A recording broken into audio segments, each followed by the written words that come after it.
Long before Jephthah became one of Israel's judges, before armies followed him into battle, and before a single vow placed a shadow over his greatest victory, he was a man his own family had decided they could live without.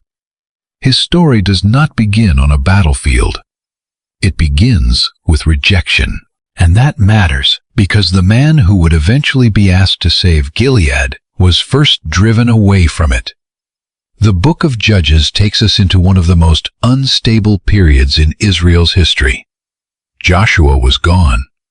The generation that had witnessed the conquest of Canaan had passed away.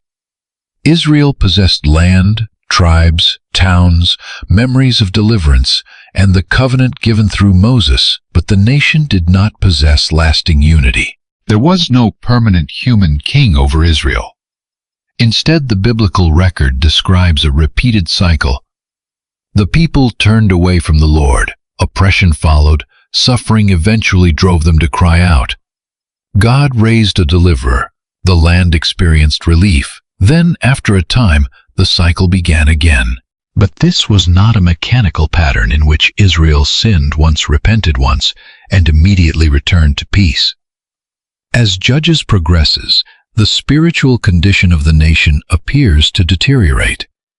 The enemies change, the judges change, the violence becomes more complicated, and the men God uses to rescue Israel often reveal the brokenness of the age themselves. Jephthah belongs to that world. His story emerges during a crisis so severe that Israel is being squeezed from more than one direction. Judges chapter 10 records another turning away from the Lord. Israel served the Baals and the Ashtoreths, but the list does not stop there. The people also pursued the gods associated with surrounding nations, Aram, Sidon, Moab, Ammon, and the Philistines. The problem was not merely political imitation. Israel was abandoning the God who had delivered them. The covenant people were looking to the religions of the surrounding world for security, prosperity, and identity. And, according to Judges, the consequences were devastating.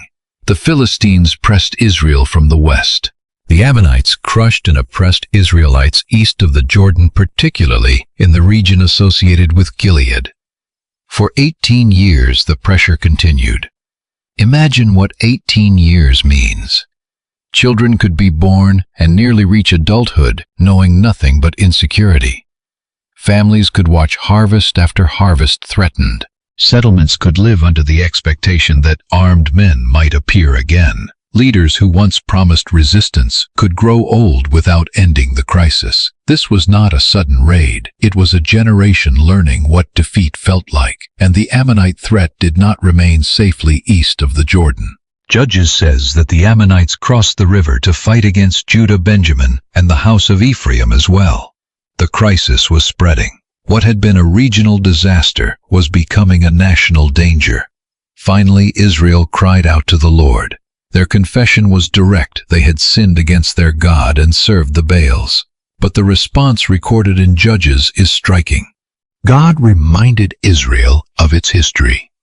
Had he not delivered them from Egypt, from the Amorites, from Ammon, from the Philistines? Had he not rescued them when other peoples oppressed them? Israel had received deliverance again and again. Yet after being rescued, the people repeatedly abandoned the one who rescued them. So the divine response exposed the contradiction at the heart of their behavior. If Israel had chosen other gods, then let those gods rescue them. The words are severe because the pattern had become severe. Israel wanted deliverance from the consequences of idolatry while continually returning to idolatry itself. But this time their response went beyond words. They removed the foreign gods from among them and served the Lord. Then comes one of the most emotionally powerful statements in this section of Judges. The text describes the Lord as no longer enduring Israel's misery.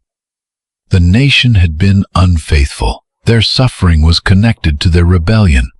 And yet, divine compassion had not disappeared. This tension, judgment and mercy, rebellion and rescue, forms the world into which Jephthah steps. But before Israel would see deliverance, armies began to move. The Ammonites were called together and encamped in Gilead. The Israelites assembled in response at Mizpah. Two forces were now gathering. The question was no longer whether war would come. The question was, who would lead Israel when it did? The leaders of Gilead faced an uncomfortable reality. They needed a commander capable of fighting an enemy that had humiliated the region for years, and somewhere beyond their immediate community lived exactly such a man. His name was Jephthah. Judges introduces him with an extraordinary contrast. Jephthah the Gileadite was a mighty warrior, but he was also the son of a prostitute.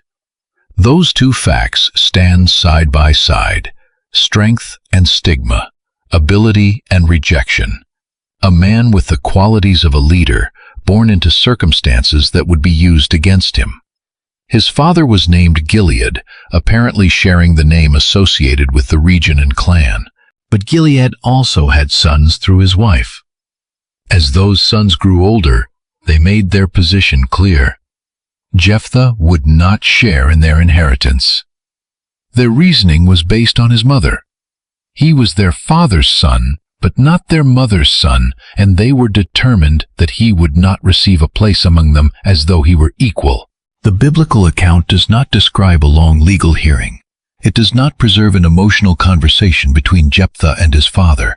It does not tell us what Jephthah's mother said, whether she was still alive, or exactly how many years of tension preceded the break. We should not invent what Scripture does not tell us. But Scripture does tell us the result. Jephthah was driven away. The future judge of Israel left his father's house as an unwanted man. Think about the irony. Israel itself was suffering because it had abandoned its covenant loyalty. And within Gilead, a man who would eventually be used in Israel's deliverance was being pushed outside the community. The people who would later need his strength first made sure he understood that he did not belong. Rejection is a way of defining a person if it is allowed to. For Jephthah, the rejection was not merely social. Inheritance meant identity, security, land continuity, and a recognized place within the family. To be excluded from it was to be told that his future would have to be built somewhere else. So Jephthah fled from his brothers. He went to the land of Tob. The Bible gives only limited geographical detail about Tob, though it appears to have been outside the immediate center of Gilead's settled life, probably to the northeast or east of the region. For Jephthah, however, its significance was not simply geographical. Tob was the place where an outcast began to become a leader. Judges says that a group of men gathered around him and went out with him. Some English translations describe them as worthless or empty men. The expression suggests men on the margins, people without secure standing, perhaps adventurers or fighters, who found in Jephthah someone worth following. The text does not give us a record of their campaigns. It does not tell us every enemy they encountered or every journey they made. But one fact eventually becomes impossible to ignore. Jephthah developed a reputation. He was already called a mighty warrior when his story was introduced, and the desperate leaders of Gilead would soon know exactly where to find him. Something had happened in Exile. The man who lost a household gained followers. The son who lost an inheritance developed influence. The brother who had been told there was no place for him became the kind of man others were willing to follow into danger. Yet this does not mean the Bible presents Jephthah as a flawless hero in preparation. Judges is not that kind of book. Its leaders are often mixtures of courage and weakness, faith and cultural influence, extraordinary usefulness, and painful failure. Jephthah will be no exception. In fact, understanding the tragedy later in his story requires us to resist the temptation to flatten him into either a saint or a villain. He is more complicated. He appears capable of faith. He understands important parts of Israel's history. He can negotiate. he can command, he can fight. And yet, the world that formed him was a violent, spiritually confused world. The age of the judges had shaped Israel deeply, and Jephthah had grown up inside that age. That is why the beginning of his story matters so much. Before the vow, there was exile. Before the victory, there was humiliation. Before the elders called him their leader, his own brothers had declared that he had no share among them. And while Jephthah was living away from home, the crisis in Gilead was reaching the point where pride would become a luxury its leaders could no longer afford. Across the region, the Ammonites had assembled for war. Israel had assembled at Mizpah. Weapons could be gathered, men could be summoned, but an army without leadership was still vulnerable. So the rulers and people of Gilead began asking a desperate question. Who would begin the fight against the Ammonites? Whoever accepted that responsibility would not simply become a temporary soldier. The leaders declared that the man who began the attack would become head over the inhabitants of Gilead. The offer reveals the depth of the crisis. Leadership was now available to the man willing and able to confront the enemy. Somewhere beyond Gilead, the rejected son was alive. The brothers who drove him away had protected their inheritance. The elders had allowed him to disappear. The community had continued without him. But now, 18 years of oppression had changed the calculation. Gilead needed a fighter, and the fighter they needed was the man Gilead had lost. This is one of the great reversals at the heart of Jephthah's story. Human beings often decide a person's value according to birth status, family approval, or social legitimacy. History can make those judgments look very different. Jephthah had left as a rejected son. If he returned, he would return with leverage. But there was another question beneath the political one. Would the outcast agree to rescue the people who had once accepted his rejection? And if he returned, what would he demand in exchange? The Ammonite army was already waiting. Gilead had run out of easy options. Soon the elders would make a journey they probably never imagined making. They would leave their threatened homeland and travel toward Tob, not to arrest Jephthah, not to condemn him, not to remind him that he did not belong. They were going to ask him to come home. And the rejected son would finally have the opportunity to answer the men who needed him. The elders of Gilead had once allowed Jephthah to disappear. Now they needed him back. That reversal alone tells us how desperate the situation had become. The Ammonites were not a distant threat. They had already oppressed Israel east of the Jordan for years, and their pressure had spread across the river into other tribal territories. Gilead was facing an enemy that could no longer be ignored, delayed, or managed through negotiation among local leaders. The region needed a commander, and the men responsible for choosing one knew exactly where to go. They traveled to the Land of Tob. The biblical text does not describe the journey in detail. We are not told how many elders went, how long the road took, or what thoughts passed through their minds as they approached the man their community had once cast away. But the tension of the meeting is clear from Jephthah's first response. The elders asked him to come and serve as their commander so they could fight the Ammonites. Jephthah did not immediately accept. Instead, he confronted them with the past. Did you not hate me and drive me out of my father's house?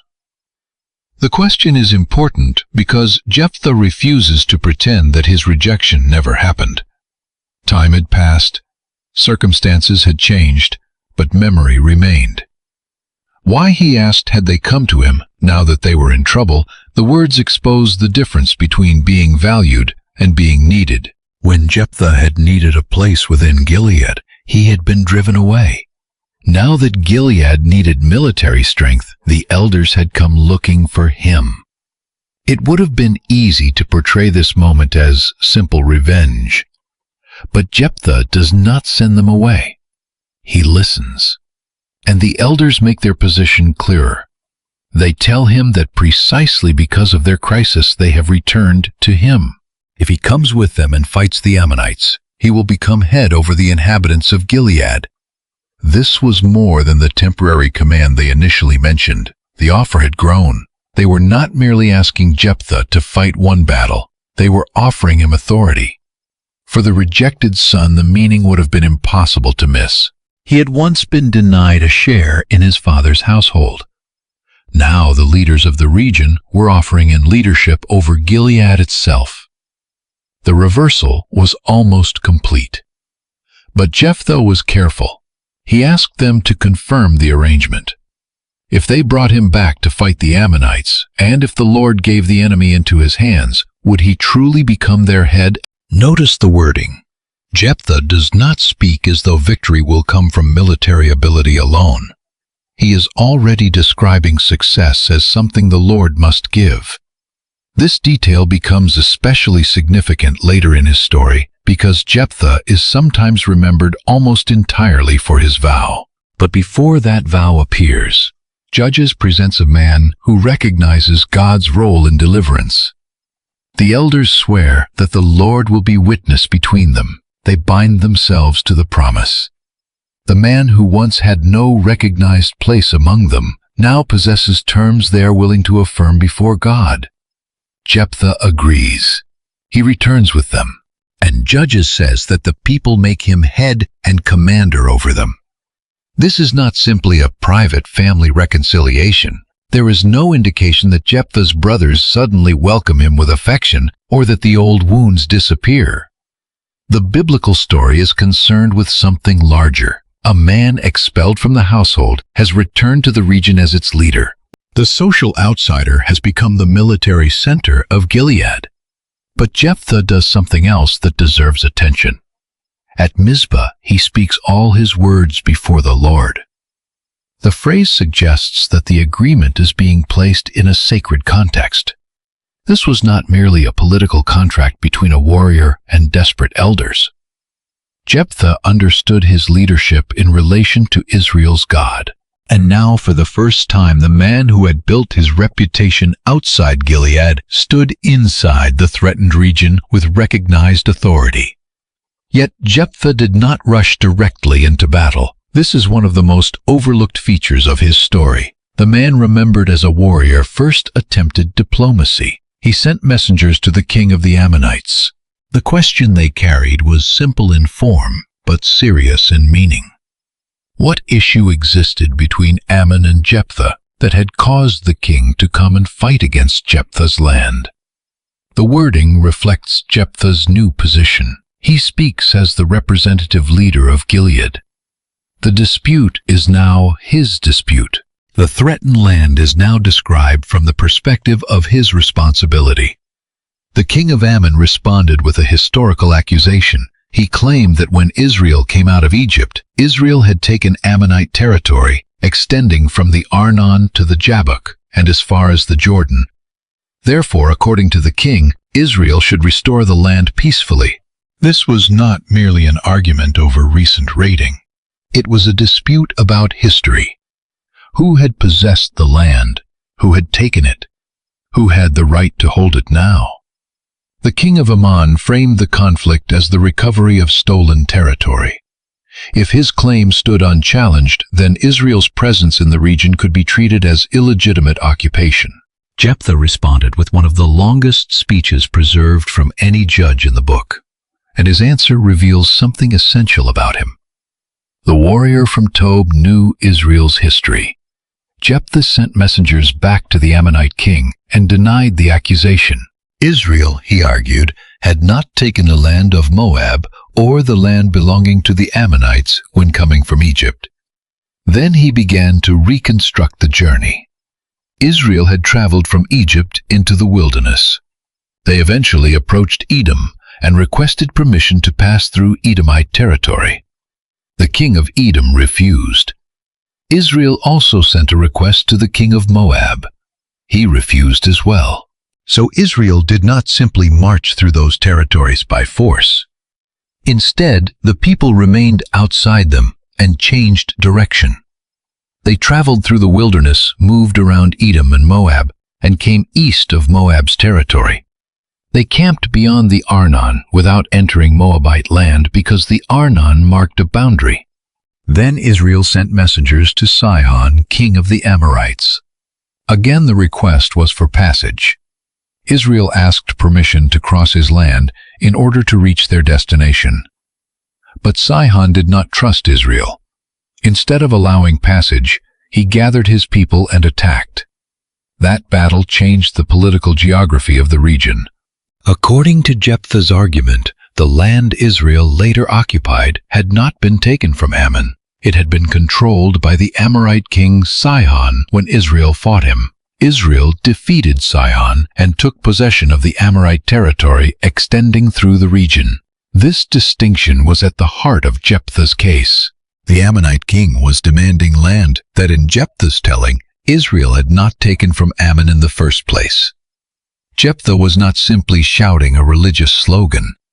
He was presenting a historical defense. He traced boundaries. He identified rulers. He explained military circumstances. He argued from sequence. For an audience hearing Jephthah's story for the first time, this may be surprising. He had grown up under social shame. He had lived among men on the margins. He had become known as a warrior. Yet he was also capable of presenting a coherent account of Israel's past. This makes him more complicated than the stereotype of a violent fighter. Jephthah then added a theological dimension to the argument. The Lord, the God of Israel, had driven out the Amorites before his people. Why, Jephthah asked, should Israel now surrender what had been given into its possession? He then addressed the Ammonite king according to the religious assumptions of the ancient world. Would the king not possess what his own god Chemosh gave him to possess? In the same way, Jephthah argued Israel would possess what the Lord had given. The statement is not a theological endorsement of Chemosh as equal to the God of Israel. Jephthah is arguing within the political language of his opponent. In effect, he is saying, by the standards you yourself use to understand national possession, why should Israel surrender territory associated with its own God's deliverance? Then Jephthah reached further back into history. He referred to Balak, son of Zippor, king of Moab. Balak had feared Israel during the wilderness period, yet Jephthah asked whether Balak had actually fought Israel over this land in the way Ammon was now doing. The implication was sharp. If Moab itself had not successfully established the claim during that earlier period, why was Ammon asserting it now? Then came another argument. Israel had lived in Heshbon and its surrounding towns, in Aroer and its settlements, and in cities along the Arnon for roughly 300 years. Why, Jephthah asked, had the territory not been recovered during all that time? Even allowing for the complexity of ancient chronology, the rhetorical force of the argument is obvious. Ammon was not confronting a new settlement. Israel had been established in the region for generations. Jephthah's final conclusion was direct. Israel had not wronged Ammon. The king of Ammon was the one acting wrongly by attacking Israel, and Jephthah appealed to the Lord as judge between Israel and Ammon. It was a remarkable moment. The rejected son stood not only as military commander, but as diplomat, historian, and representative of his people. He had been cast out because others had decided he lacked standing. Now he was defending the standing of Israel itself. But the king of Ammon did not accept Jephthah's argument. Diplomacy failed. The historical case had been made. The warning had been given. The dispute would now move from messages to warfare. And here the story takes a decisive turn. Judges tells us that the Spirit of the Lord came upon Jephthah. That statement must be allowed to carry its full weight. Before the vow is mentioned, before the victory is described, and before tragedy enters the story, the text identifies divine empowerment. Jephthah moves through Gilead and Manasseh. He passes through Mizpah of Gilead. From there he advances toward the Ammonites. The rejected man is no longer fleeing away from his homeland. He is moving through it at the head of its resistance. The change is extraordinary. Once his brothers had effectively said, "You will have no inheritance among us." Now, men from the same region are depending on him to preserve their inheritance from an invading enemy. Once Jephthah had left Gilead because he lacked power. Now Gilead has given him authority because it lacks protection. This is the rise promised in the title of his story. Outcast to judge. Rejected son to national deliverer. But Scripture does not allow the triumph to remain uncomplicated. At precisely the point where Jephthah appears ready for the greatest victory of his life, he speaks words that have troubled readers for centuries. He makes a vow to the Lord. The timing is crucial. The Spirit of the Lord has already come upon him. The battle is already moving forward. There is no indication that God demanded an additional bargain from Jephthah, yet Jephthah chooses to make one. He promises that if the Lord gives the Ammonites into his hand, then whatever comes out from the doors of his house to meet him when he returns in peace from the Ammonites will belong to the Lord, and he speaks of offering it as a burnt offering. With those words, the entire emotional direction of the story changes. The audience has spent this part watching a rejected man rise. We have seen his past confront him. We have seen the elders reverse their judgment. We have seen him return. We have seen him negotiate. We have seen him argue Israel's history before an enemy king. We have seen the Spirit of the Lord come upon him. Everything appears to be moving toward vindication. But now a shadow falls across the victory before the battle has even begun. Why did Jephthah make this vow? What exactly did he believe he was promising? What did the language mean in its ancient context? And most importantly, what would happen when the victorious judge eventually returned to his own door? For the moment, those questions remain unanswered, because first, Jephthah must go to war. And the battle he is about to win will become inseparable from the promise he has just spoken. Jephthah had spoken the vow. Now he marched toward war. The words could not be taken back simply because battle was beginning. They traveled with him into the conflict, hanging over a victory that had not yet been won. Judges does not describe the battle with the kind of detail found in some other biblical wars. There is no long account of troop formations, no description of weapons, no preserved speech to the soldiers before combat. The text moves quickly. Jephthah crossed over to fight the Ammonites, and the Lord gave them into his hand. That sentence is brief, but the victory it summarizes was extensive. Jephthah struck the Ammonites from Aroer toward the vicinity of Minnith, attacking 20 towns and pressing as far as Abel-Keramim. The biblical account describes the defeat as very great. The Ammonites were subdued before the Israelites. After 18 years of oppression, the power that had crushed Gilead was broken. For the people of the region, the change would have been enormous. The enemy that had dictated the rhythm of life could no longer do so. The threat hanging over fields, towns, families, and roads had been pushed back. A man once expelled from his father's household had done what the established leadership of Gilead could not. Jephthah had returned. Jephthah had commanded. Jephthah had fought. And Jephthah had won. But the book of Judges makes sure we understand something crucial. The victory is attributed to the Lord. This matters because it changes the way the vow must be read. Jephthah did not purchase divine help through his promise.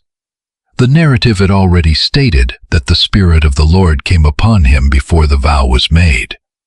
And when victory came, Judges did not say that the Lord acted because Jephthah had offered a bargain worthy of acceptance.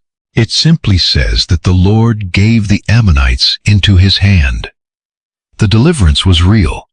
So was the vow. But the text does not present the vow as the source of God's power. That distinction is easy to overlook, and it leads directly to one of the most difficult questions in Jephthah's story. If God had already empowered Jephthah, Why did Jephthah feel the need to promise something more? The Bible does not explicitly tell us. It does not describe his private reasoning. It does not say that Jephthah feared God would abandon him without a vow. It does not say that he consciously borrowed the practice from surrounding nations. It does not record God commanding him to make the promise. Any attempt to reconstruct his exact motives must therefore remain cautious. But we can observe the world in which Jephthah lived. This was the period of the judges. Israel had repeatedly absorbed religious practices and assumptions from surrounding peoples. Judges chapter 10 had just described Israel serving multiple foreign gods. The nation's knowledge of the Lord existed alongside generations of compromise. Jephthah knew Israel's history remarkably well, as his message to the Ammonite king demonstrated. But knowing the history of Israel did not necessarily mean that every part of his religious thinking was untouched by the distorted culture around him. That tension may be important. A person can know true things about God and still approach him with assumptions God never asked for. A person can be courageous and still be unwise. A leader can be genuinely used by God without every decision of that leader being approved by God. The book of Judges repeatedly forces the reader to hold those realities together. Jephthah may be one of the clearest examples. For the moment, however, the battlefield appeared to justify everything. Ammon had been defeated. Gilead had been delivered. The rejected son was returning home as a victorious leader. We can imagine the news moving ahead of him. The army had prevailed. The towns were safe. The man called back from Tob had succeeded.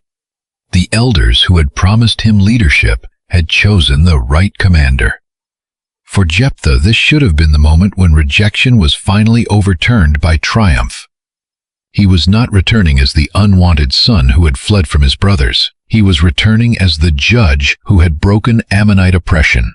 But there was one place he still had to go: home. Judges tells us that Jephthah returned to Mizpah, to his house, and then someone came out to meet him, his daughter. She came with tambourines and dancing. In the ancient biblical world, music and dancing could accompany celebration after military victory.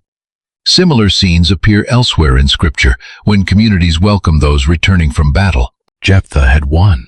His daughter came to celebrate, and in one instant, the vow spoken before the battle collided with the person standing before him. The narrator adds a detail that makes the moment even more devastating. She was his only child. He had no other son, no other daughter. The man who had once been denied an inheritance by his own brothers now faced the possible destruction of his own family line. That irony cuts through the entire story. Jephthah's early life had been defined by a dispute over belonging and inheritance. Now, at the height of his success, his own future through his household stood before him. His daughter was not an enemy. She had no role in the vow. She had not chosen the wording. She had not stood beside her father when he promised what would happen after victory. She had simply heard that he had returned. And she ran out to celebrate. The first person to meet the victorious judge was the person he could least bear to lose. Jephthah saw her, and the victory collapsed into grief. He tore his clothes. His words reveal shock and anguish. He cried out that she had brought him very low and that she had become the cause of deep trouble for him because he had opened his mouth to the Lord and believed he could not go back. Those words are painful for more than one reason. Jephthah clearly feels trapped by what he has spoken. But notice where part of his grief is directed. He tells his daughter that she has brought him low. Yet she had not created the vow. She had not designed its terms. She had done what a daughter celebrating her father's victory might naturally do. This is one of the tragic dynamics of rash decisions. When their consequences arrive, the innocent can become entangled in choices they never made. The reader knows that the crisis at the doorway did not begin when the daughter walked outside. It began when Jephthah opened his mouth before the battle. Words spoken in one emotional moment had now reached into another. The victorious warrior could defeat Ammon. He could argue with a king. He could negotiate with elders. He could command fighters. But he could not command the consequences of his own vow. And this is where Jephthah's story becomes one of the most debated stories in the Old Testament. What exactly happened to his daughter? Did Jephthah literally sacrifice her as a burnt offering? Or did the fulfillment of the vow involve dedicating her permanently to the Lord in a way that left her unmarried and without children? For centuries, readers and interpreters have argued over these possibilities. The language of Judges is severe enough that the debate cannot be dismissed casually. Jephthah had vowed that whatever came out of the doors of his house to meet him would belong to the Lord, and he used language associated with a burnt offering. Later the text says that he did to his daughter according to the vow he had made. Those statements have led many readers to conclude that the narrative describes an actual human sacrifice. At the same time, another detail receives unusual emphasis. His daughter asks for time to mourn her virginity. The text later repeats that she had never known a man. Because of that emphasis, some interpreters have argued that the consequence may have been permanent dedication and lifelong virginity rather than death by sacrifice. The passage itself does not pause to settle the later debate for us in explicit explanatory language. That is why responsible reading requires restraint. What can be said with confidence is this: Jephthah's vow produced a devastating and irreversible loss involving his only daughter. The text does not present the vow as something God commanded. It does not say God demanded the daughter. It does not portray the moment as a moral pattern Israel should imitate. And the broader law given to Israel strongly opposed the practice of sacrificing children, a practice associated with the corrupt worship of surrounding peoples. That broader biblical context is essential. Whatever conclusion a reader reaches about the exact fulfillment of Jephthah's vow, this story should never be used to suggest that the God of Israel required Jephthah to make a reckless promise involving his child. The tragedy belongs to Jephthah's vow, not to a divine command that he make it. But the story is not yet finished. His daughter responds, and her response is astonishing. She acknowledges that her father has opened his mouth to the Lord. She tells him to do according to what he has promised, since the Lord has given him vengeance against the Ammonites. There is no preserved accusation, no recorded attempt to flee, no long argument. Instead, she asks for one thing: 2 months. She wants to go into the mountains with her companions and mourn her virginity. Jephthah agrees. For 2 months she departs with her friends. The text does not describe the conversations they had. It does not tell us where they traveled. It does not record what Jephthah did while she was gone. But we should feel the weight of the delay. The victory over Ammon had already occurred. The public crisis was over. Yet Jephthah's private crisis continued for weeks. Every day that passed moved toward the return of his daughter. Every day gave him time to live with the words he had spoken. A battlefield decision can happen in moments. Its consequences can last far longer. This is where Jephthah's life becomes a warning about something larger than vows alone. He had fought for control of territory. He had defended Israel's historical claim. He had corrected the Ammonite king's version of the past. Yet the greatest threat to his own household did not come from Ammon. It came from a promise spoken by Jephthah himself. Israel's greatest dangers in Judges often work this way. The enemy outside matters, but the disorder inside matters too. Foreign armies threaten a land. Idolatry threatens the covenant.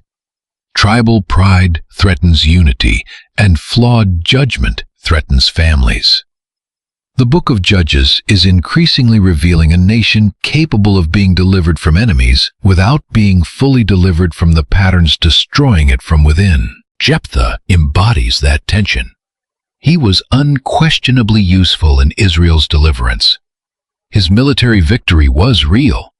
His recognition of the Lord's role in that victory was real. His historical defense of Israel was intelligent. His courage was undeniable. But none of those truths erase the terrible consequences of his vow. Scripture does not need to turn him into a monster in order to show his failure. Nor does it need to pretend the failure never happened in order to acknowledge his faith. Biblical characters are often presented without the protection modern heroes receive. Their strength is recorded. Their weakness is recorded. Their faith is recorded. Their errors are recorded. And sometimes they all occupy the same chapter. After 2 months, Jephthah's daughter returned to her father. Judges then states with painful brevity that he fulfilled the vow he had made concerning her. Again, the text notes that she had never known a man. The narrator does not describe the scene in graphic detail. There is no spectacle, no attempt to turn tragedy into entertainment. The restraint of the biblical account makes the event heavier, not lighter. Something precious had been lost because of words Jephthah could not retrieve. And after that loss, the story says a custom developed in Israel. The daughters of Israel would go at an appointed time each year in connection with Jephthah's daughter remembered for 4 days. Even here, translation and interpretation affect how the custom is understood. Some render the activity as lamenting or mourning her, while others understand the language as commemorating or speaking with her. But the central point remains. Her story was remembered. The unnamed daughter of Jephthah became part of Israel's memory. Her father had a name. He commanded armies. He became judge. He would later be mentioned in the New Testament. She is never given a personal name in the biblical text, yet her suffering became inseparable from his legacy. Jephthah had wanted victory. He received victory. He had wanted to return in peace. He returned. He had wanted to rise from rejection into leadership. He rose. And still the story refuses to call that success uncomplicated. There is a lesson here that reaches beyond the ancient setting without requiring us to invent one. Not every sacrifice we offer is one God asked us to make. Not every promise made in religious language reflects divine wisdom. Sincerity does not automatically make a decision righteous, and faith does not remove the need for discernment. Jephthah's tragedy came immediately after one of his greatest moments of faith and courage. That is exactly why the story is so unsettling. Victory did not protect him from foolishness. Public usefulness did not guarantee private wisdom. The Spirit's empowerment for a task did not make every action of the empowered person perfect, and the consequences of leadership did not stop with the leader. But even now, Jephthah's story is not finished. The Ammonites had been defeated. His household had been devastated. One might expect the judge to enter a quiet period of mourning and rule. Instead, another conflict was already forming. And this time, the enemy would not come from Ammon. It would come from Israel. The tribe of Ephraim, one of the most powerful groups among the Israelites, was angry. Its men gathered. They crossed toward Jephthah, and their accusation carried a threat. They demanded to know why he had gone to fight Ammon without calling them to join him. Then they told the judge who had just delivered Gilead that they would burn his house down over him. Jephthah had survived rejection. He had survived exile. He had survived war with Ammon. He had survived the devastating consequence of his own vow. Now he faced something that revealed how deeply the age of the judges was breaking apart. Israelites were preparing to kill Israelites. And Jephthah, the man called home to defend Gilead from a foreign enemy, was about to fight a civil conflict against his own people. The enemy had changed. Only a short time earlier, Jephthah had stood against the Ammonites, a foreign power threatening Israel from outside. Now the men approaching him were Israelites. They were Ephraimites, and they were furious. The tribe of Ephraim occupied an important place in Israel. Descended from Joseph through his son Ephraim, the tribe had received a significant inheritance in the central hill country of Canaan.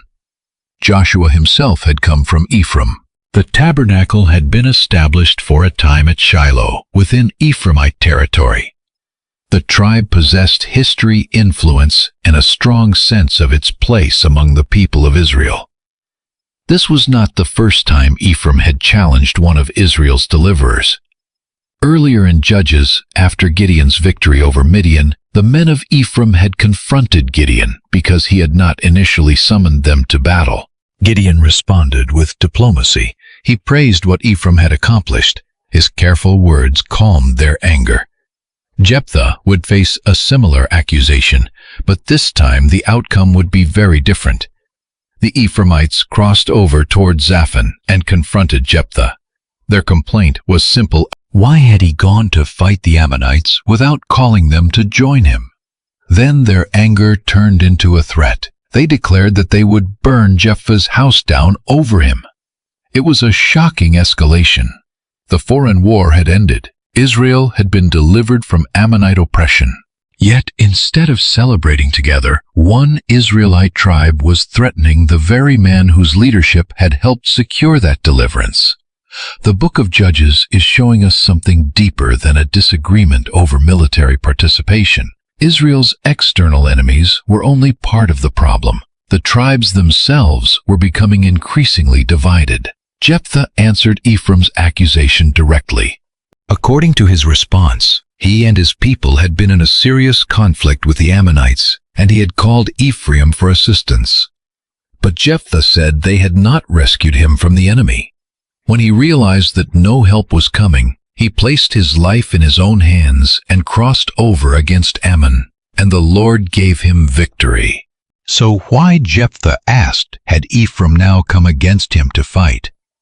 The two sides remembered the recent crisis very differently. Ephraim claimed exclusion. Jephthah claimed abandonment. The biblical narrator does not stop to provide an independent reconstruction of every communication between the tribes. What matters for the unfolding story is that neither side backed down. And unlike Gideon generations earlier, Jephthah did not dissolve the confrontation with flattering diplomacy. He assembled the men of Gilead. Civil war followed. The Gileadites fought Ephraim and defeated them. But the conflict did not end on the battlefield. It moved to the Jordan River. The Jordan was more than a line on a map. It was a natural boundary separating much of Gilead east of the river from the central lands west of it. If the defeated Ephraimites wanted to return home, many would need to cross the river. Jephthah's forces understood this. The Gileadites captured the fords of the Jordan leading toward Ephraim. Now the river crossings became checkpoints. And there, according to Judges, one of the most famous and darkest episodes in Jephthah's story unfolded. When a fleeing man approached and asked to cross, the Gileadites questioned him. "Are you an Ephraimite?" If he answered no, they tested him. They asked him to pronounce a particular word, shibboleth. The word could refer to an ear of grain or possibly a flowing stream. But in this scene, its meaning mattered less than its pronunciation. The Ephraimites apparently pronounced the initial sound differently. They said something closer to sibboleth. A single sound exposed identity. Language became a weapon. An accent became a death sentence. A man could deny being Ephraimite, but his mouth betrayed where he came from. Those who failed the test were seized and killed at the crossings of the Jordan. Judges gives a staggering number. 42,000 Ephraimites fell during the conflict. Whether encountered in battle or caught at the fords, the scale communicates catastrophe. Only recently Israel had suffered under Ammon. Now Israelites were slaughtering Israelites. And the man who had been summoned to save Gilead from a foreign enemy had become the leader of Gilead in a devastating internal war. This is one of the darkest reversals in Jephthah's story. At the beginning, Gilead needed unity because an outside army threatened its survival. By this point, victory over the outsider had not produced peace inside Israel. Deliverance had exposed another problem. The nation was fractured. The book of Judges repeatedly shows that political rescue does not automatically create spiritual restoration. An enemy can be defeated while pride survives. Territory can be defended while relationships collapse. A battle can be won while a nation continues moving toward disorder. Jephthah's victory against Ammon was genuine, but it did not heal Israel, and the violence at the Jordan made that painfully clear. There is an uncomfortable symmetry in Jephthah's life. His story began with exclusion. His brothers defined him as someone who did not belong. They separated him from the household and denied him inheritance. Now, under Jephthah's command, men were being identified according to tribal belonging. One word determined who could cross. The rejected man had become powerful enough to decide who would pass through the river and who would not. Scripture does not explicitly tell us that Jephthah consciously repeated the logic of his own rejection. We should not claim that it does. But the narrative invites us to notice how deeply questions of identity, belonging, and exclusion run through his life. "You are not one of us" had once been used against Jephthah. Now Israel itself was speaking that language, tribe against tribe, and the consequences were deadly. This was not what Israel had been called to become. The 12 tribes were not meant to function as unrelated nations competing for survival. Their identities were distinct, but they belonged to one covenant people. They shared the memory of Egypt. They shared the Exodus. They shared the covenant at Sinai. They shared the inheritance of the land. They shared worship of the Lord. Yet during the age of the judges, that shared identity was breaking down. Regional loyalty increasingly competed with national covenant loyalty. Jephthah's conflict with Ephraim was not the final civil disaster recorded in Judges. Worse would come. By the closing chapters of the book, Israel would descend into a civil war involving the tribe of Benjamin, and the nation would come dangerously close to destroying one of its own tribes. Jephthah's story, therefore, sits along a downward road. The Ammonite War demonstrated Israel's vulnerability to enemies outside. The Ephraimite War demonstrated Israel's vulnerability to itself. And perhaps that is one of the most important reasons the book of Judges refuses to present its deliverers as simple heroes. A deliverer can rescue Israel from one danger without solving the deeper crisis. Because the deepest crisis is not always military, it is spiritual. Again and again, Judges describes Israel abandoning the Lord and doing what was right in its own eyes. The result is not merely private immorality. It spreads into leadership, family, worship, politics, tribal relationships, violence. Eventually, the entire social order begins to fracture. Jephthah lived inside that decline, and he was both a deliverer from it and a participant in it.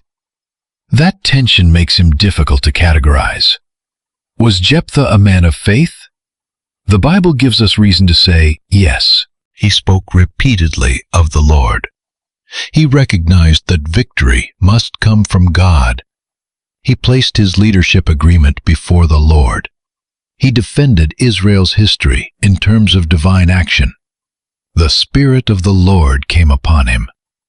Centuries later, Hebrews would include his name among figures remembered in a chapter celebrating faith. Yet, was Jephthah also deeply flawed? Again, the biblical record gives us reason to say, yes, his vow produced devastating consequences. His response to Ephraim led into a civil conflict of enormous scale. His story contains triumph, but it contains no golden age afterward. This is exactly the kind of person Judges gives us. A man can trust God in one moment and misunderstand him in another. He can display courage while also displaying rashness. He can defend his people while contributing to their division. He can be remembered for faith without becoming an example in every decision he made. Scripture's willingness to preserve such complexity is important. The Bible does not need Jephthah to be perfect in order for God to use him. And it does not need to deny that God used him in order to acknowledge the tragedy surrounding him. Jephthah's life is not a story about human perfection. It is a story from an age in which God repeatedly worked through profoundly imperfect people. After the war with Ephraim, the biblical account becomes remarkably brief. Jephthah judged Israel for 6 years. 6 years. Compared with some judges, it was a short period. Tola, who came before this crisis, judged Israel for 23 years. Jair judged for 22. After Jephthah, Ibzan would judge for 7 years, Elon for 10, and Abdon for 8. Jephthah's years of recognized judgeship were limited. The man whose story contains some of the most memorable episodes in Judges held that role for only 6 years. The text tells us almost nothing about those 6 years. No additional battles are described, no reforms are recorded, no great building projects appear, no speeches from his later life survive. No detailed account tells us whether Gilead prospered under his leadership. No narrative describes his relationship with the elders who once came to Tob to bring him home. And strikingly, no later child appears in the story. The silence matters because of what had already happened. Jephthah had once been expelled from his father's household over inheritance. His daughter had been his only child. Whatever precise interpretation one adopts concerning her fate, the narrative emphasizes that she would not continue Jephthah's family through marriage and children. So the man who fought to return from exclusion did not leave behind the kind of household future he might once have expected. His public position rose, his personal line did not. There is no dynasty of Jephthah. No son rises after him. No descendant inherits his judgeship. The leadership he gained did not become a family kingdom. That difference is significant when we remember where Israel's story is heading. The era of judges would eventually give way to monarchy.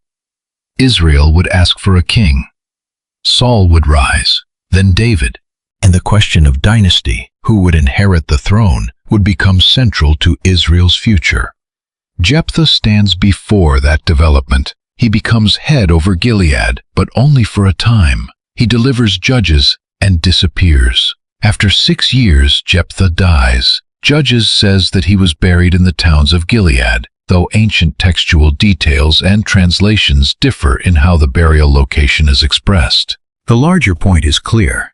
The man who had once fled Gilead ended his life there. He had left his homeland because there was no place for him. He returned because the people needed him. He became their commander. He became their judge. He defended their territory. And in the end, Gilead became the place of his burial, from outcast to leader, from exile to homecoming, from obscurity to biblical memory. If Jephthah's story ended only there, it might be remembered as a dramatic reversal. A rejected man proved his worth. Those who had despised him were forced to recognize him. He defeated a powerful enemy and returned to rule. But Scripture refuses to leave us with that simple arc. The cost is too visible. His daughter stands in the middle of his victory. The bodies at the Jordan stand in the aftermath of his leadership. The 6 short years stand between his rise and his grave. Jephthah received what his brothers once denied him in a form they could never have imagined. He gained standing, authority, recognition, a place in Israel's history. But gaining power did not heal every wound created before power came. And victory did not repair everything broken along the way. That may be one reason Jephthah's life continues to disturb readers. We expect biblical stories to resolve neatly. We want faithfulness rewarded, foolishness corrected, injustice reversed, and every mystery explained. Jephthah gives us something less comfortable. A deliverance that is real but costly. A hero whose faith is genuine but whose judgment is imperfect. A victory given by God but surrounded by human tragedy. A leader restored to his people but unable to restore the unity of Israel. A man rejected because of his birth, who rises to honor yet leaves no obvious family legacy behind. And then, centuries after his grave had disappeared into the landscape of Gilead, his name appears again. Not in Judges, not in a genealogy, not in a royal record, in the New Testament. The author of Hebrews reaches back through Israel's history and begins listing people whose stories demonstrate faith. Gideon, Barak, Samson, Jephthah, David, Samuel, the prophets. Jephthah is there. The man remembered for one of Scripture's most disturbing vows is also remembered in a chapter about faith. That creates a question the story itself demands we answer carefully. How can both things be true? How can Scripture preserve Jephthah's catastrophic decisions and still include him among people remembered for faith? The answer will require us to look beyond the simplistic categories of hero and villain, because Hebrews does not erase Judges, and Judges does not cancel Hebrews. Together, they force us to confront one of the Bible's most important truths about the people God uses. Faith can be real without being flawless, and Jephthah's life may reveal that truth more painfully than almost any other judge in Israel. Jephthah's name appears in Hebrews among men remembered for faith, but that does not erase the question hanging over his story. The vow remains. And if we want to understand Jephthah honestly, we cannot rush past it. We have already followed the sequence of events. Jephthah was rejected, called back, empowered for battle, victorious over Ammon, and then confronted by the devastating consequences of words he had spoken before the fighting began. Now we need to ask a harder question. What was happening spiritually when Jephthah made that promise? The book of Judges never records God asking Jephthah for a vow. That observation is essential. Before Jephthah spoke, Judges had already said that the Spirit of the Lord came upon him. The divine initiative came first. God's empowerment was not presented as a reward purchased by Jephthah's promise. Jephthah did not need to persuade an unwilling God to become Israel's deliverer, yet he vowed anyway. That contrast reveals something important about the age in which he lived. Israel knew the name of the Lord. Israel possessed the memory of the covenant. Israel had inherited stories of Abraham, Moses, the Exodus, Sinai, the wilderness, and the conquest. But knowledge had become mixed with compromise. Judges repeatedly describes Israelites serving the gods of surrounding peoples. Religious confusion did not always mean that people completely forgot the Lord. Sometimes it meant that they continued speaking his name while absorbing ideas that did not come from him. That may help us understand why Jephthah can speak with genuine confidence about Israel's God and still make a vow that raises such serious questions. He knew enough of Israel's history to challenge a foreign king. He understood that the Lord had given Israel victory in earlier generations. He called upon the Lord as judge. He believed the coming battle depended on divine help. And still he appears to have approached that same God as though an extraordinary victory required an extraordinary pledge. This is one of the dangers of religious confusion.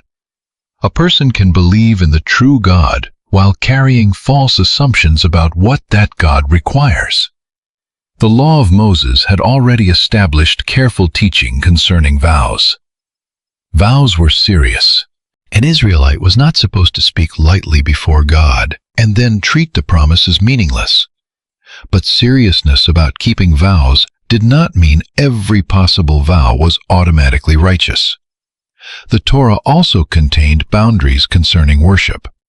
Israel was repeatedly warned not to imitate the detestable religious practices of the nations around them. Among the most horrifying of those practices was the burning of sons and daughters as offerings. Human sacrifice was not presented as a higher form of devotion to the Lord.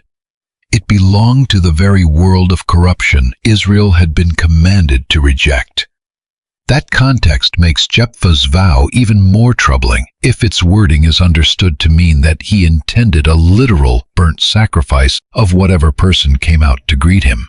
But this is where interpretation becomes complicated. The Hebrew wording has generated debate for centuries. Some interpreters understand Jephthah's promise straightforwardly: whoever came from his house would belong to the Lord and would be offered as a burnt offering. Under that reading, the terrible outcome is exactly as severe as it appears. His daughter became the victim of a vow God never commanded. Others have argued that the construction may allow the sense that whatever came out would either belong to the Lord or be offered as a burnt offering, depending on what appeared. They connect this interpretation with the later emphasis on the daughter's virginity and argue that she may have been permanently dedicated to God rather than killed. The text does not provide the kind of explanatory sentence modern readers might wish it contained. It does not say Jephthah killed her in an explicit descriptive scene. Nor does it clearly say she was sent into lifelong religious service. Instead, Judges says that Jephthah did to her according to the vow he had made, while emphasizing that she had never known a man. That ambiguity is why thoughtful interpreters have reached different conclusions. We should not pretend the debate does not exist, but neither should the debate distract us from what is unmistakable. Jephthah made a reckless vow. His daughter bore the cost. His household suffered an irreversible loss. And nothing in the narrative suggests that God demanded this tragedy as the price of victory. That last point matters enormously. Many people encounter this passage and instinctively ask, why would God require this? But the story never says he did. Jephthah spoke. Jephthah bound himself. Jephthah later believed he could not reverse what he had promised. God is not recorded requesting the vow before battle or approving its terms afterward. The distinction between what Scripture reports and what Scripture endorses is one of the most important principles for understanding Judges.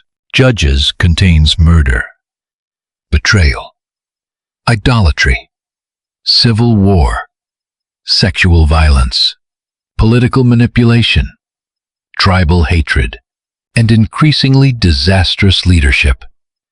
The presence of an event in the narrative does not mean the event is presented as morally good. Often the horror is part of the message. Judges is showing what happens when covenant order collapses. Jephthah's vow belongs inside that deteriorating world, and perhaps nowhere is the tragedy clearer than in the difference between Jephthah and his daughter. She had no part in the negotiation with the elders, no part in the diplomatic exchange with Ammon, no part in the vow, no part in the battle. Yet she became the person most profoundly affected by what Jephthah had said. She came out of the house with music. She expected a celebration. She encountered grief. One moment she was welcoming a victorious father. The next, the victory itself had become the source of tragedy. The scene forces us to confront the reach of leadership. A leader's decisions rarely stop with the leader. Jephthah's military decisions affected Gilead. His diplomatic decisions affected the war. His vow affected his household. His later conflict with Ephraim affected thousands. Authority multiplies consequences. That is why character matters so much when power increases. Jephthah's rise gave him the opportunity to protect people. It also gave his decisions greater weight. This is not unique to him. The Bible repeatedly shows that the larger a person's influence becomes, the farther the consequences of wisdom or folly can travel. Saul's fear would shape a kingdom. David's sin would wound a household. Solomon's compromise would help prepare a divided monarchy. Kings, priests, prophets, judges, fathers, and tribal leaders all discover the same reality. Power never makes character less important. It makes character more consequential. Jephthah's earlier rejection adds another layer. He had grown up in a world where belonging was unstable. His brothers drove him out. His security disappeared. His place in the family was denied. He survived by becoming strong enough that other men gathered around him. Later, when Gilead wanted him back, he did not return without guarantees. He negotiated authority. This was understandable. The man who had once been disposable wanted certainty before risking his life for the community that rejected him. But the pattern may also show us a man shaped by transactions. The elders offered leadership if he delivered them. The Ammonite king was confronted through negotiation. Jephthah then approached the coming battle with a vow framed in conditional language. If the Lord gives victory, then Jephthah will give something in return. Again, Scripture does not explicitly tell us that his childhood rejection caused his vow. We should not turn psychological possibility into biblical fact, but the repeated structure is worth noticing. Jephthah lived in a world of negotiated belonging. You do this, and I will do that. Give me victory, and I will give something back. Bring me home, and I will become your commander. Make me commander, and I will fight. For someone shaped by unstable relationships, conditional agreements may have felt natural. Yet covenant faith was meant to rest on something deeper than bargaining. The Lord had already delivered Israel before Jephthah was born. He had already demonstrated mercy. He had already responded to Israel's misery. He had already empowered Jephthah. The tragedy is that Jephthah appears to add a bargain where God had not asked for one. Faith trusts the character of God. Superstition tries to control outcomes, and the boundary between the two can become dangerously blurred when people know God's name but misunderstand his nature. This does not mean Jephthah had no faith. Hebrews prevents us from making that conclusion too quickly. But genuine faith can exist beside serious misunderstanding. That is uncomfortable because we prefer cleaner categories. We want faithful people to make only faithful decisions. We want people used by God to understand Him perfectly. The Bible refuses to give us that illusion. Abraham believed God, yet at times acted from fear. Moses spoke with God, yet disobeyed at Meribah. David trusted the Lord in extraordinary circumstances, and later committed devastating sins. Peter confessed Jesus as the Christ, and then in the same larger movement of the gospel story, resisted the idea of a suffering Messiah. Faith does not transform a human being into someone incapable of failure. Jephthah belongs to that pattern, but Judges adds another emphasis. Its leaders often reflect the condition of the people they lead. As Israel declines, the judges themselves become increasingly troubling. Earlier deliverers appear with weaknesses, but as the book progresses, the lines become darker. Gideon begins as a hesitant man called by God, yet his later life creates problems for Israel. Abimelech, his son, seizes power through bloodshed. Jephthah delivers Israel but is surrounded by tragedy. Samson, who comes later in the book, will possess extraordinary God-given strength while repeatedly moving through personal compromise. The judges save Israel from enemies, but none can save Israel from Israel. That is the deeper crisis. The nation needs more than a strong warrior. It needs faithful leadership. It needs covenant renewal. It needs hearts turned fully toward God. That is why the cycle never truly resolves. An oppressor rises, Israel cries out. A judge appears, the enemy is defeated, the judge dies, and eventually the nation falls again. The repeated deliverances are real acts of mercy, but they are temporary. Jephthah's 6 years of judging Israel demonstrate that limitation. Ammon had been subdued, yet Jephthah could not create lasting national restoration. His victory did not end tribal pride. His leadership did not prevent Ephraim's hostility. His military skill could secure river crossings, but it could not heal the fractured identity of Israel. And his personal faith could not undo the consequences of his rash words. The deliverer himself needed deliverance from the brokenness of his age. This is one reason the story of Jephthah should not be reduced to a single lesson such as, "Be careful what you promise." That lesson is certainly present, but the narrative is larger. Jephthah is part of a nation whose spiritual confusion has become so deep that even moments of rescue carry signs of disorder.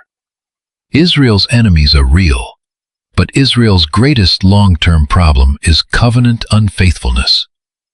Jephthah can defeat Ammon. He cannot repair the covenant. He can become head over Gilead. He cannot unite the tribes.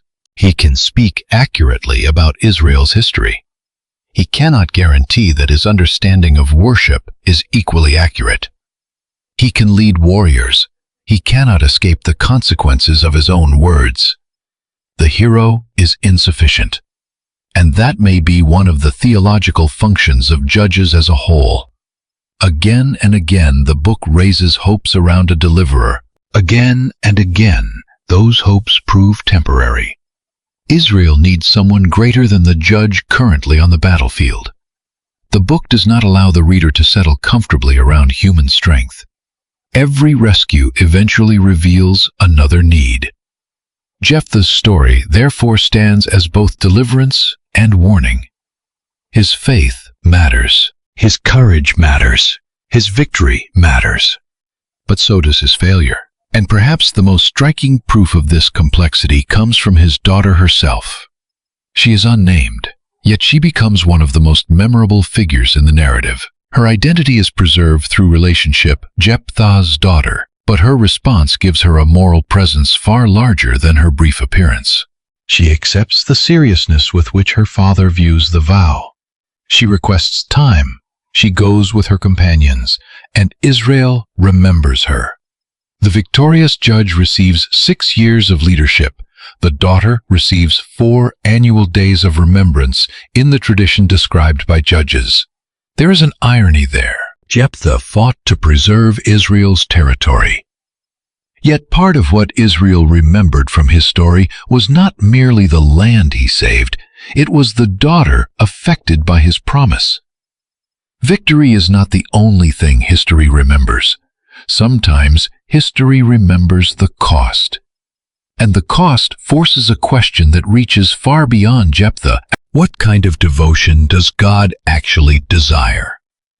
The prophets would later speak repeatedly to this problem. Israel could perform religious actions while living in disobedience. They could bring sacrifices while neglecting justice. They could observe rituals while their hearts wandered. The biblical message consistently refuses to treat religious intensity as a substitute for obedience. More does not always mean holier. A more extreme promise is not necessarily greater faith. A more painful sacrifice is not automatically greater devotion. God had already revealed what faithfulness looked like. The tragedy of Jephthah is that his desire to secure victory produced a religious act that went beyond what God had requested and brought grief into the very house the victory should have protected. He defeated the enemy beyond his door. Then his own words brought sorrow through that door. The vow changed everything. But it did not change God's character. It revealed how urgently Israel needed to know that character more faithfully. And Jephthah's story was about to become part of something even larger. Because after his death, the cycle did not stop. Other judges would rise, other enemies would appear, Israel would continue searching for stability. And eventually the nation would begin asking for a different kind of leader altogether. Not another temporary deliverer, a king. But even kings would fail. And that means Jephthah's life belongs to a much larger biblical question.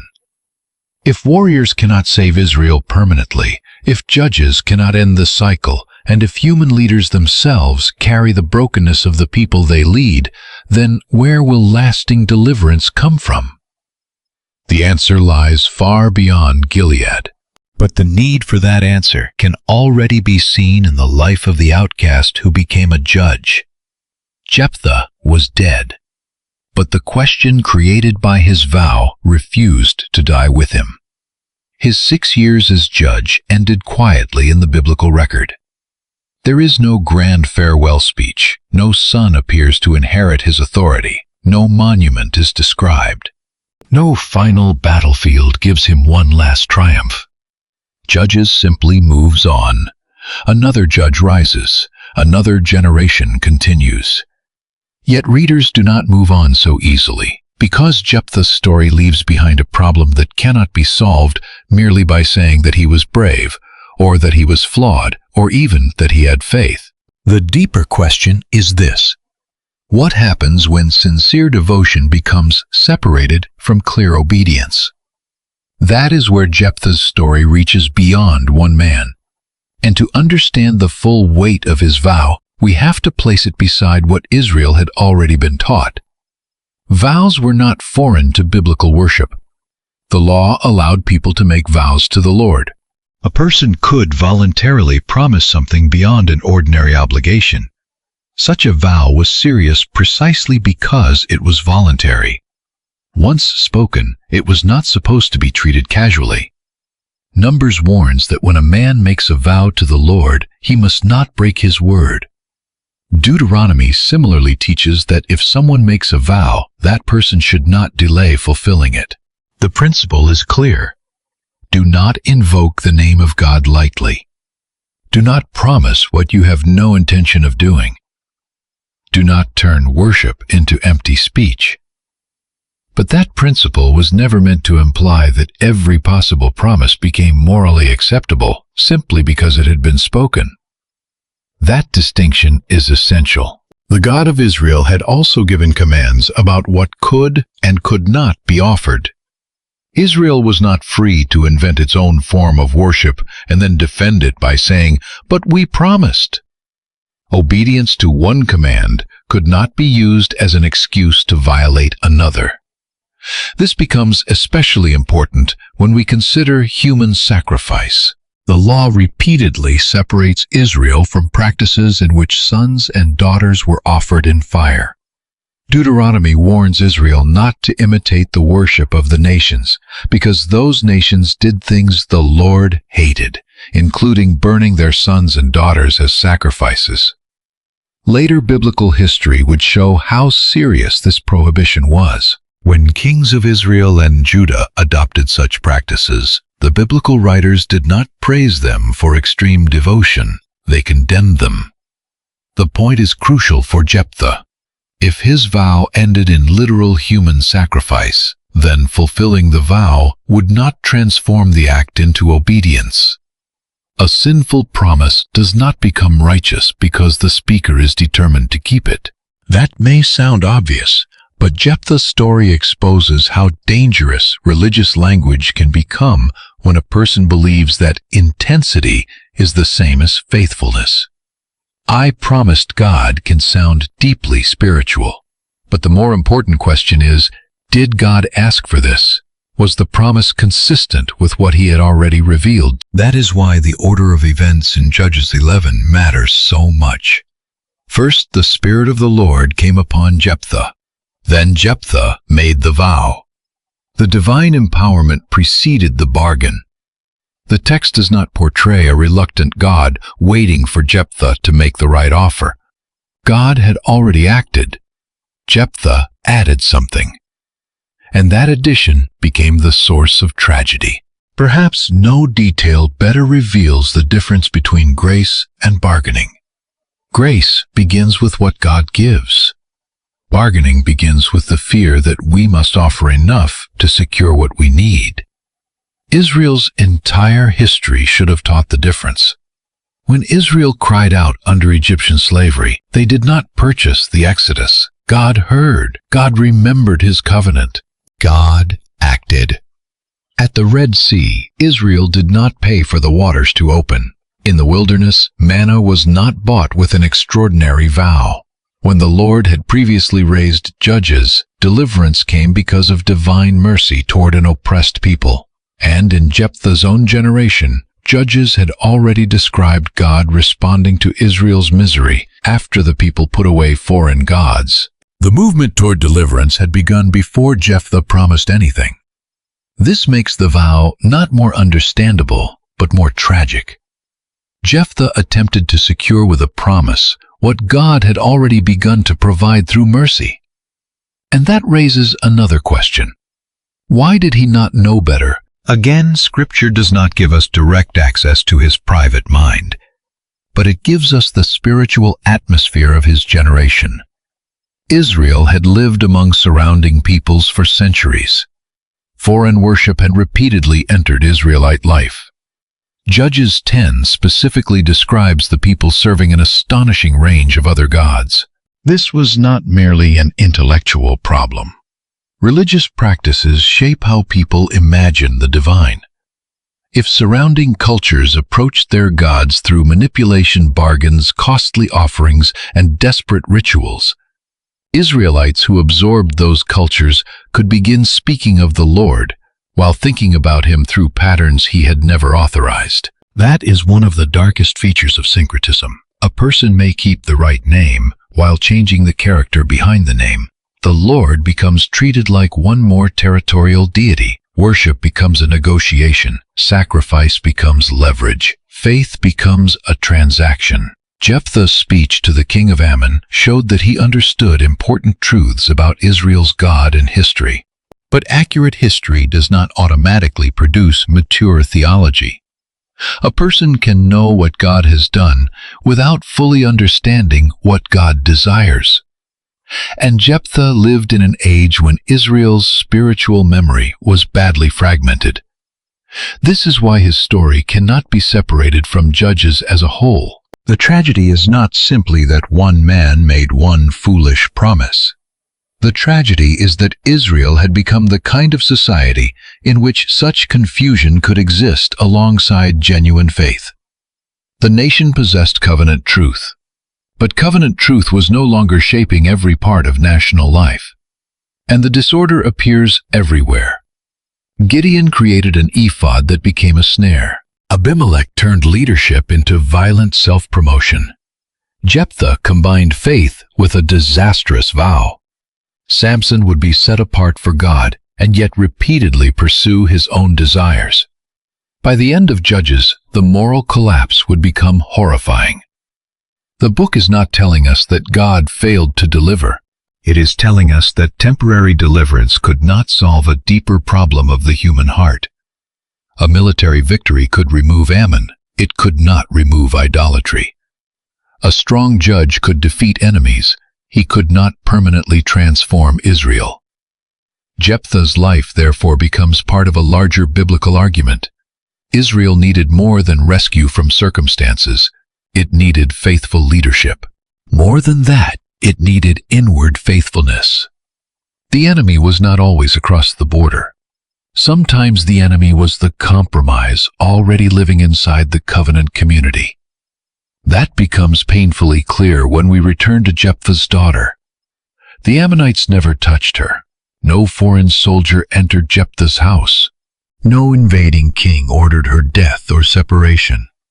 The danger came through her father's own words. That is the cruel irony of the story. Jephthah went out to protect Gilead from destruction, yet the most devastating loss in his own home was not inflicted by Gilead's enemy. It grew out of his attempt to guarantee victory. The very act meant to secure blessing became connected to grief. And there is another irony. Jephthah himself had been wounded by the decisions of others. He knew what it meant to suffer because of choices he did not make. He did not choose the circumstances of his birth. He did not choose the social stigma attached to his mother. He did not choose his brother's hostility. He did not choose to be deprived of his expected place in the household. Their decisions shaped his life. Then years later, his own daughter suffered because of a decision she had not made. The rejected son became the father whose choice placed the next generation under a burden. Scripture does not explicitly draw that comparison for us, so we should not turn it into a claim about Jephthah's psychology. But narratively, the parallel is difficult to miss. Brokenness can travel through generations. The wounded can become people whose decisions wound others. Not because suffering automatically makes someone cruel, but because suffering by itself does not guarantee wisdom. Pain can teach compassion. It can also leave patterns unexamined. Jephthah had learned how to survive. He had learned how to command. He had learned how to negotiate. He had learned how to fight. But the story gives us no evidence that the wounds of rejection had somehow transformed him into a perfectly formed spiritual leader. He remained a man of his time, and his time was broken. That brokenness became even more visible after Ammon was defeated. Ephraim arrived in anger. The accusation escalated. Words became war. The Jordan crossings became killing grounds. Shibboleth entered history as one of the most chilling examples of how something as small as pronunciation can expose identity in a divided society. The tragedy at the river reinforces the same larger theme. Israel had achieved external deliverance without internal wholeness. They could defeat Ammon together and then turn against one another. And Jephthah, who had once been excluded from his family, became the military leader of one Israelite group fighting another. The nation was being pulled apart from within. This is why the book of Judges increasingly feels darker as it continues. The central question is no longer simply who will rescue Israel from the enemy. It becomes who will rescue Israel from what Israel is becoming. Jephthah could not answer that question. Neither could the judges who came after him. Ibzan followed Jephthah, then Elon, then Abdon. Their accounts are short. They judged Israel. They died. The cycle moved onward. Then Samson entered the story. His life would contain miracles, extraordinary strength, personal desire, conflict with the Philistines, and another complicated form of deliverance. But even Samson would not produce lasting national renewal. The book of Judges moves steadily toward its famous closing assessment. There was no king in Israel, and everyone did what was right in his own eyes. That statement does not mean that simply installing any king would solve the problem. Israel would eventually receive kings, and many kings would repeat the same spiritual failures seen during Judges. Saul would fail. Solomon would compromise. The kingdom would divide. Israel and Judah would experience idolatry, invasion, and exile. Human monarchy would expose its own limitations. But in Judges, the absence of stable covenant leadership becomes part of the explanation for social chaos. Jephthah belongs to the transition. He was strong enough to win a war, not strong enough to heal a nation. Faithful enough to be remembered in Hebrews, not flawless enough to become the model Israel ultimately needed. And that brings us back to the New Testament. When Hebrews names Jephthah, it does something surprising. It does not retell the vow. It does not defend every decision he made. It does not claim his life was morally perfect. His name appears among others whose faith was demonstrated through extraordinary acts of trust and courage. Gideon, Barak, Samson, Jephthah, David, Samuel, the prophets. None of those names represents a flawless human being. That is precisely the point. Hebrews celebrates faith. It does not canonize every action of every person listed. David's presence does not erase Bathsheba. Samson's presence does not erase his reckless desires. Gideon's presence does not erase the problems created later in his life. And Jephthah's presence does not erase the vow. Faith and failure can exist in the same biography. The Bible is willing to say both. Jephthah trusted the Lord for victory against an overwhelming enemy. That faith mattered. Jephthah also made a vow whose consequences brought profound grief. That failure mattered too. Neither truth needs to be destroyed in order to preserve the other. This may be one of the most important things Jephthah teaches us about biblical heroes. Scripture's central message does not depend on pretending its human characters were better than they were. In fact, their flaws often point beyond them. The Bible does not ultimately ask us to place our hope in Abraham, Moses, Gideon, Jephthah, David, or any other merely human leader. Each can carry part of the story. None can become its final answer. Jephthah delivered Gilead, but Jephthah could not deliver Israel permanently. He could not even deliver his own story from tragedy, and that leaves one final interpretive challenge before we can understand his legacy. When Judges says that Jephthah fulfilled his vow concerning his daughter, what exactly are we justified in concluding? Was she killed as a burnt offering? Was she permanently dedicated to the Lord and condemned to lifelong virginity? Why does the text emphasize that she knew no man? Why did Israelite women commemorate her year after year? And how should the prohibition against human sacrifice shape our reading? The answer cannot be built on shock, it cannot be built on sentiment, and it cannot be built by forcing the text to say more than it says. We must place every clue on the table, because this is the moment where Jephthah's most famous tragedy reaches its interpretive climax. The battle was over. The Ammonites had been defeated. Jephthah had returned home. His daughter had come through the door. And now the entire story narrowed to one terrible question. What did Jephthah actually do?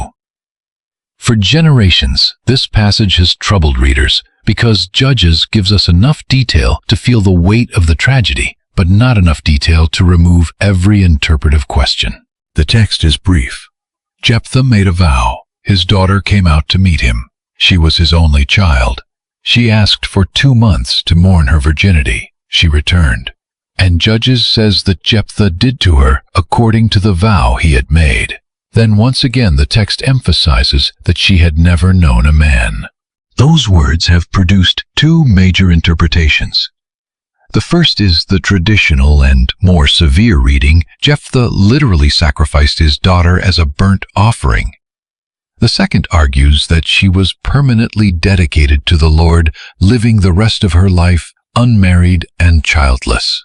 Both interpretations try to account for the same biblical evidence, and neither should be presented carelessly.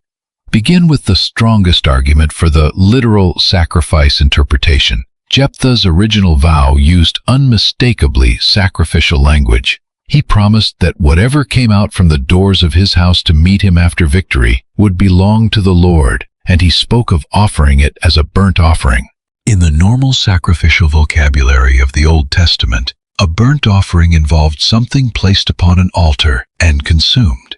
Then the narrator later says that Jephthah did according to his vow.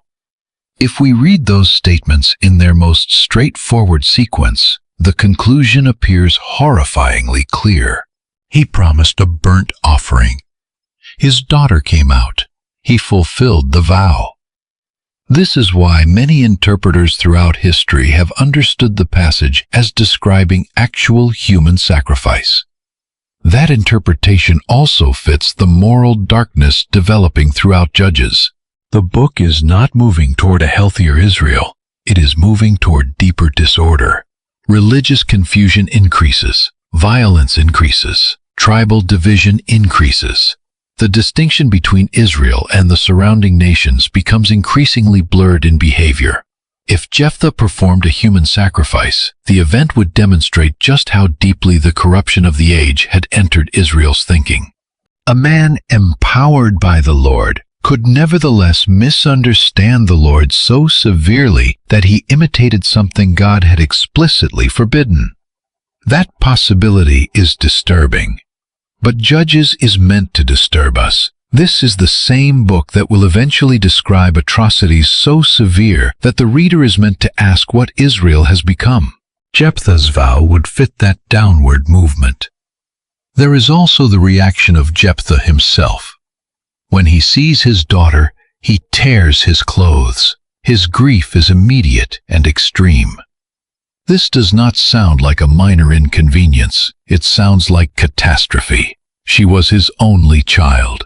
If she died, Jephthah would lose not merely a daughter he loved, but his only direct descendant. For a man whose early life revolved around inheritance and family status, the irony would be devastating. His brothers had once denied him a share in the family inheritance. Now his own vow would erase the continuation of his household. Under this reading, Jephthah won Israel's land and lost his own future. That is a powerful and tragic literary reversal. But the alternative interpretation points to details that also deserve serious attention. Why does Jephthah's daughter ask specifically to mourn her virginity? Why does the narrator later emphasize that she had never known a man? If death were the only concern, some readers argue we might expect the text to say that she mourned her life. Instead, the focus repeatedly falls on marriage and children. Under this interpretation, Jephthah's daughter was permanently dedicated to the Lord, and therefore never married. The loss would still be enormous. She would never have children. Jephthah's line would still end. His only daughter would effectively be removed from ordinary family life. The vow would still create irreversible consequences, but she would not have been killed. Supporters of this reading also point to the broader biblical prohibition against human sacrifice. The Lord had forbidden Israel from practicing the abominations of the surrounding nations. Therefore, some interpreters find it difficult to believe that Jephthah could actually perform a human sacrifice without the narrator explicitly condemning the act. They understand the absence of a graphic death scene combined with the emphasis on virginity as evidence for lifelong dedication instead. Others answer that Judges frequently reports terrible actions without pausing after each one to provide a direct moral commentary. The entire book provides the theological framework. The reader already knows the covenant. The reader already knows Israel has fallen into corruption. The narrator does not have to insert the words, "This was evil," after every evil act for the book to communicate its judgment. That response has weight too. There is also debate over the wording of Jephthah's vow itself. Some have argued that the Hebrew construction could be understood in a way that permits two possible outcomes. Whatever came out would belong to the Lord, or, if appropriate for sacrifice, it would be offered as a burnt offering. Under that interpretation, a human being could be dedicated to God without being sacrificed. But many Hebrew scholars have not found that grammatical argument decisive. The debate remains. Then there is the annual custom described afterward. Judges says that the daughters of Israel went yearly for 4 days in connection with Jephthah's daughter. Some translations describe them as lamenting her. Others understand the verb as commemorating or speaking with her. If they mourned a dead woman, that would naturally support the sacrifice interpretation. If they visited or commemorated a living woman dedicated to perpetual virginity, that could support the other. Once again, the wording does not end the argument as cleanly as modern readers might wish. So, what can we say? We can say that the literal sacrifice interpretation takes the language of the vow and its fulfillment very seriously. We can say that the permanent dedication interpretation takes the repeated emphasis on virginity and the biblical prohibition of human sacrifice seriously. We can say that faithful readers have held both views. And we can say something even more important. The central theological meaning of the tragedy does not depend entirely on resolving that debate. In either interpretation, Jephthah's vow was catastrophic. His only daughter paid the price. His family future disappeared. His victory became permanently linked to loss. And God never required the vow.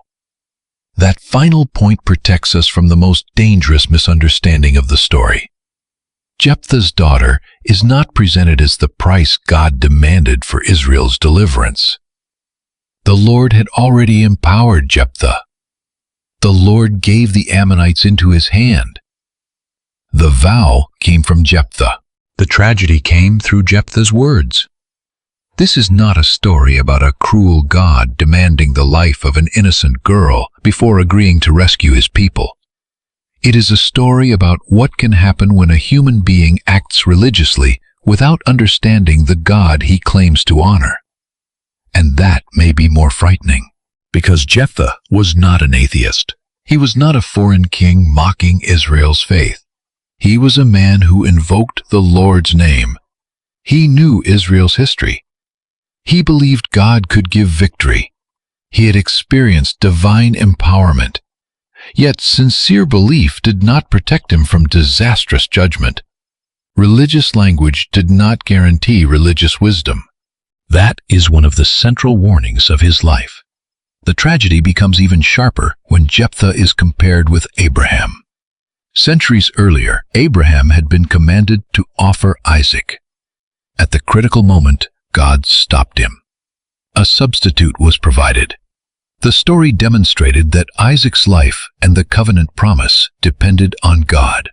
Jephthah's story moves differently. God never commands him to offer his daughter. Jephthah creates the vow himself. No divine voice is recorded asking him to make it. No angel appears in the narrative to approve the promise. The contrast matters. Abraham obeyed an explicit divine test, and God intervened. Jephthah acted without such a command. These stories should not be collapsed into one another. There is another biblical contrast worth noticing. The law contained provisions dealing with vows and dedicated things. Israel's worship was not meant to operate according to uncontrolled religious enthusiasm. There were priests, there were sacrifices, there were regulations, there were distinctions between clean and unclean, lawful and unlawful, holy and profane. God had revealed boundaries, yet in Judges, centralized covenant faithfulness had weakened dramatically. Individuals increasingly acted according to what seemed right to them. Jephthah's vow, therefore, belongs to the larger collapse of ordered worship. His sincerity could not replace revelation. His courage could not replace wisdom. His promise could not create an obligation for God. This is where the great climax of Jephthah's story is found. Not simply in the battlefield victory, not simply at the doorway, but in the collision between two realities. Jephthah truly trusted God, and Jephthah tragically misunderstood what faithfulness required. Those two truths meet in the same man. That is why Hebrews can remember his faith without Judges hiding his failure. The Bible is not confused. It is honest. Human beings are rarely as simple as the categories we create for them. A person may show extraordinary faith in one area and profound blindness in another. A warrior may trust God with his life and still make a terrible decision involving his family. A leader may defend truth against an enemy and misunderstand truth within himself. Jephthah's life exposes the danger of measuring spiritual maturity only by visible success. He defeated Ammon. That did not mean every choice he made was wise. The people followed him. That did not mean every instinct he had was trustworthy. The Spirit empowered him for deliverance. That did not make him incapable of error. Victory is not proof that every method was approved by God. That principle becomes essential throughout Scripture. Later kings would win battles and still compromise spiritually. Religious leaders would possess authority and still misunderstand God. Even disciples of Jesus would sometimes perform extraordinary acts while still needing correction in their thinking. God's use of a person is not the same as God's endorsement of everything that person does. Jephthah stands as a dramatic example, and yet we should resist turning his story into nothing but condemnation. He was also the outcast who answered when his people were in danger. He faced the king of Ammon before facing him in battle. He appealed to history. He placed the conflict before the Lord. He risked his life. He fought, and by God's mercy, Israel was delivered. Hebrews remembers that faith. It remembers Jephthah among people who through faith conquered kingdoms, administered justice, obtained promises, and became strong in battle. The New Testament does not say Jephthah was flawless. It says faith operated through deeply imperfect people. That is a very different claim. In fact, the inclusion of Jephthah makes Hebrews 11 more powerful, not less. If the chapter contained only morally uncomplicated heroes, readers might conclude that faith belongs to people who never fail. But the names tell another story. Gideon struggled, Barak hesitated, Samson compromised, Jephthah made a disastrous vow. David committed sins whose consequences followed his household for years. And still, within their complicated lives, faith was real. This does not excuse sin. It magnifies grace. The biblical story moves forward through people who repeatedly demonstrate that they cannot be the final answer. Jephthah could deliver Israel from Ammon. He could not deliver himself from the consequences of rash speech. David could establish a kingdom. He could not become a sinless king. Moses could lead Israel out of Egypt. He could not bring himself into the promised land. The judges, prophets, priests, and kings all point to the same unresolved need. Israel required more than temporary deliverance. It required a faithful ruler whose obedience would not collapse under the weight of power. Jephthah's story contributes to that longing precisely because it is so incomplete. He rose, he won, he suffered, he ruled, he died, and Israel remained broken. The Ammonites were subdued, but the cycle of judges continued. Ephraim fought Gilead, other judges followed, the Philistine problem grew, Samson rose, civil chaos eventually consumed the final chapters of the book. Jephthah was never meant to be the conclusion. He was one more deliverer inside a story still waiting for something greater. And perhaps that is why his daughter matters so much to the emotional center of his legacy. The Bible does not give us her name, yet it refuses to let us forget her. Her presence prevents Jephthah's victory from becoming propaganda. The story cannot simply announce that the great warrior defeated Ammon and then move on. A young woman stands in the doorway. Her existence forces the reader to ask what the victory cost. She reminds us that public success can hide private ruin. She reminds us that spiritual zeal without wisdom can wound those closest to us. She reminds us that leadership should never be evaluated only by the enemies defeated. We must also ask, what happened to the people standing inside the leader's house? The triumph of Jephthah is therefore deliberately complicated. He saved Gilead, but he could not save his daughter from his vow. He defeated Ammon, but he could not prevent war with Ephraim. He rose above rejection. But his own family line effectively ended. He became head of the people, but he could not heal the people. He became a man remembered for faith, but he also became a warning about religious presumption. This is Jephthah at the height of the story. Not a simple hero, not a simple villain. A deliverer and a warning standing in the same life. And once we see that the final question changes, the most important question is no longer merely, did Jephthah sacrifice his daughter? The deeper question is, what does Jephthah's entire life reveal about Israel, about faith, about leadership, and about the kind of deliverer the biblical story is still waiting for? To answer that, we must look at what remained after Jephthah was gone. His victory ended one oppression. It did not end the age of the judges. His grave closed one life. It did not close the cycle. And his name, unexpectedly preserved centuries later in Hebrews, would ensure that his story remained both a testimony of faith and a warning about human weakness. The outcast had become judge. The judge had become deliverer. The deliverer had become a tragic figure, and the tragedy itself pointed beyond him. Because Israel needed more than a warrior who could win. Israel needed a ruler who could remain faithful.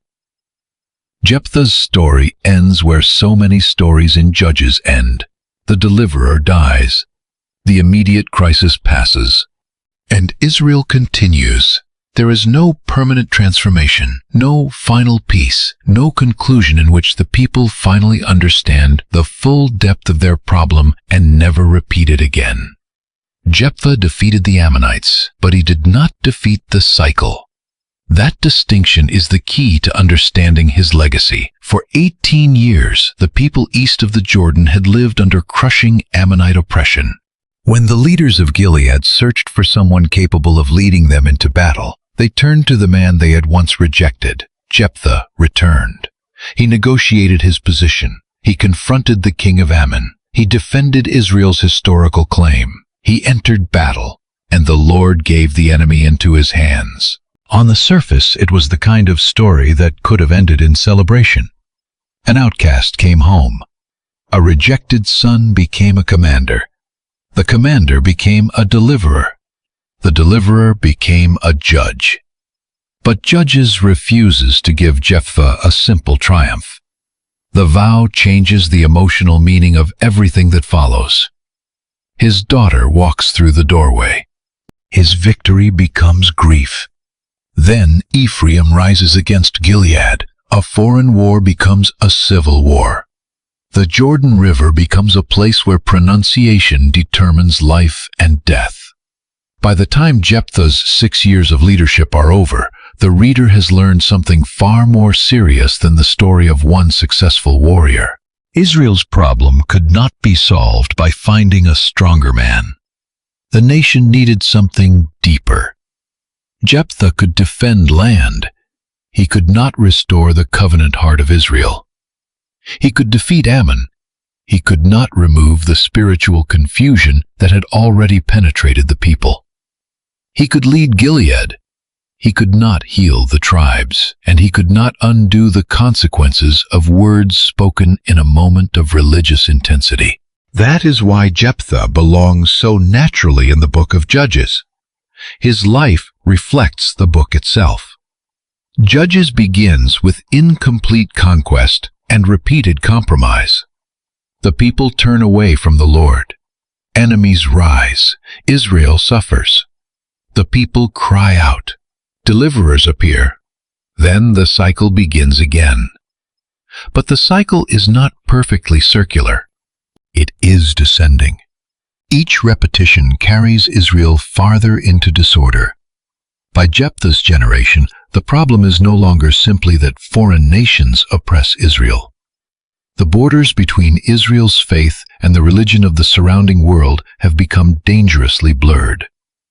Tribes struggle to cooperate. Violence spreads inward. Leaders can show remarkable faith in one moment and deeply distorted judgment in another. Jephthah is not an interruption in that pattern. He is one of its clearest expressions. And yet Scripture does not allow us to reduce him to his worst moment. Centuries later, the New Testament mentions him again. Hebrews chapter 11 reaches back through Israel's history and names men and women whose lives demonstrated faith. The writer speaks of Gideon, Barak, Samson, Jephthah, David, Samuel, and the prophets. The list is striking precisely because its members are not flawless. Gideon obeyed God and delivered Israel, yet his later actions contributed to spiritual trouble. Samson received extraordinary strength and still lived a deeply conflicted life. David trusted God in ways that became legendary and later committed sins with devastating consequences. Jephthah belongs among them. Hebrews does not retell his vow. It does not defend it. It does not declare that every decision he made was righteous. Instead, it remembers the reality of his faith. Jephthah believed that victory belonged to the Lord. He was willing to face an enemy that had terrorized his people for years. He risked his life. He led, he fought, and through faith weakness became strength in the face of battle. That does not cancel Judges, and Judges does not cancel Hebrews. Together, the two books teach us to read biblical characters honestly. The Bible can affirm faith without approving every act of the believer. That is an important distinction. If Scripture required its heroes to be perfect before acknowledging their faith, almost none of its major figures would survive the standard. Abraham acted in fear. Jacob deceived. Moses failed at Meribah. Gideon stumbled. Jephthah made his vow. Samson repeatedly followed his desires. David sinned grievously. Peter denied Jesus.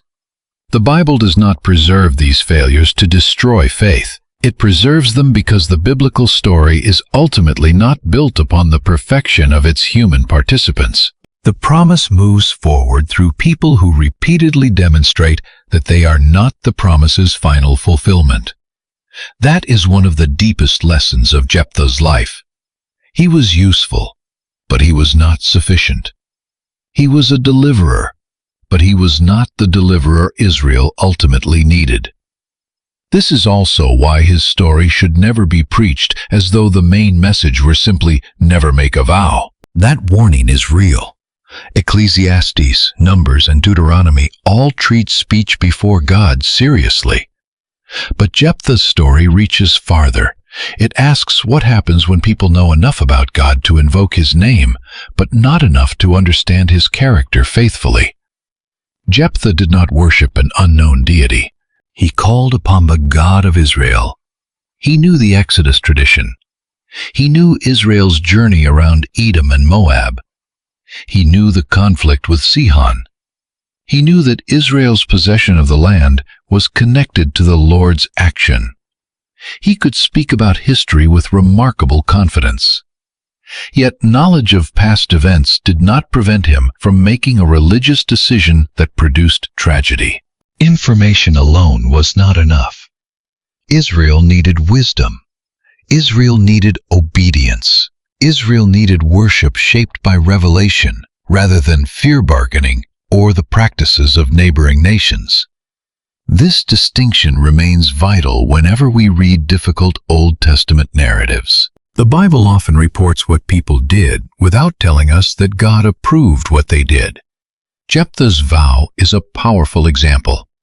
Nothing in Judges says God commanded him to make it. The Spirit of the Lord had already come upon him.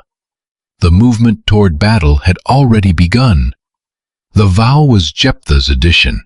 Whether one understands the final fulfillment as literal sacrifice or as permanent dedication resulting in lifelong virginity, the narrative gives no reason to conclude that God required Jephthah to place his daughter under such a burden. The tragedy came from a human promise. That is essential.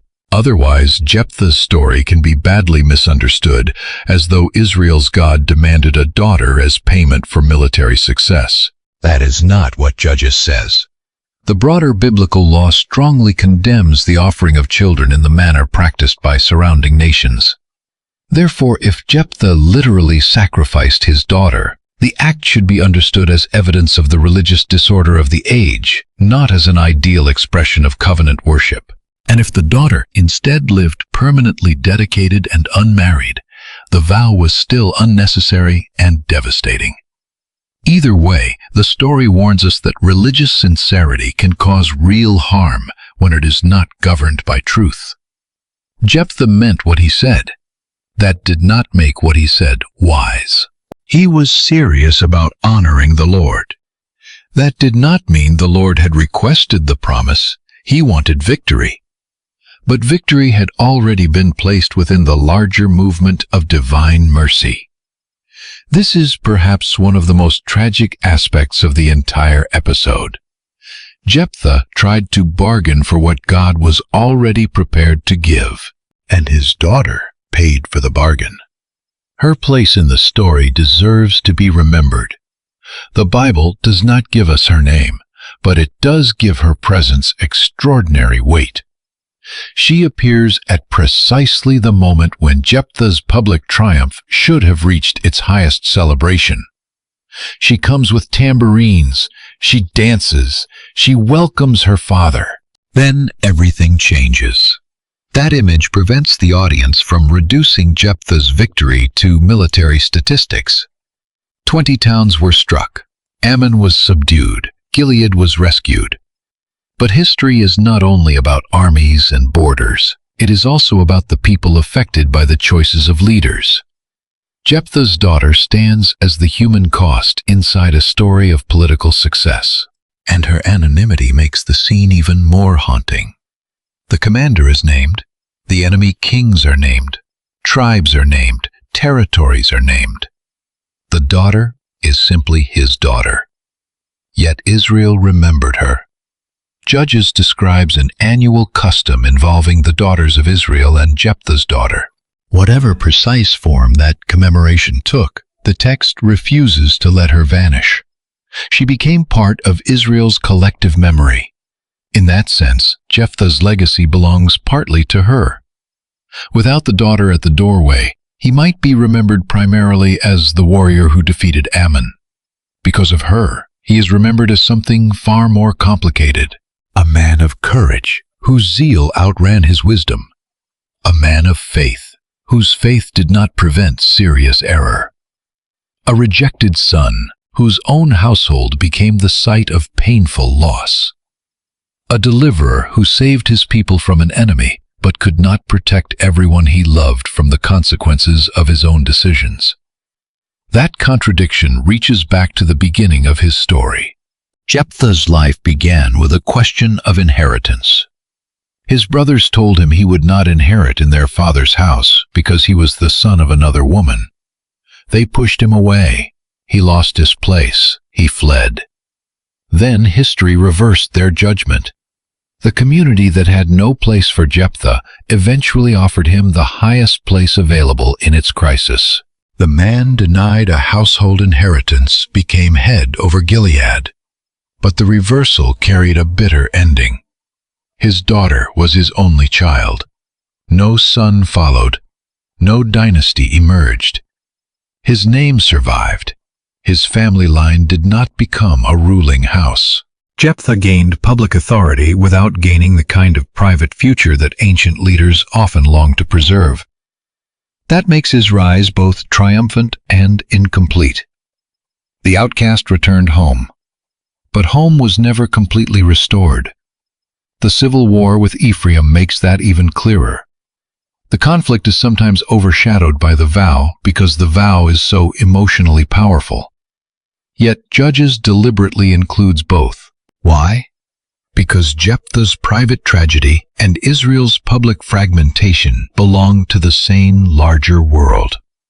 Ephraim accused Jephthah. Jephthah answered.